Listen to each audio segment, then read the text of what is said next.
Hello guys, কেমন আছে সবাই? আজকে নতুন একটি রেসিপি শেয়ার করব, আপনারা দেখতে থাকুন। প্রথমে কড়াইতে সরিষার তেল দিয়ে দিয়েছি। এখন একটি ডিম ভেজে নেব। ডিমটা ভাজা হয়ে গেছে, এখন তুলে নিব।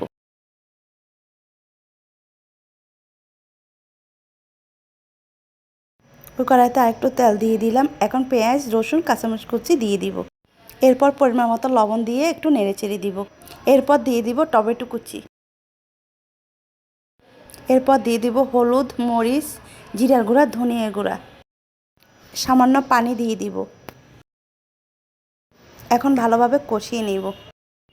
এরপর দিয়ে দিব কেটে রাখা পেঁয়াজ পাতা, দিয়ে দিব ভেজে রাখা ডিম।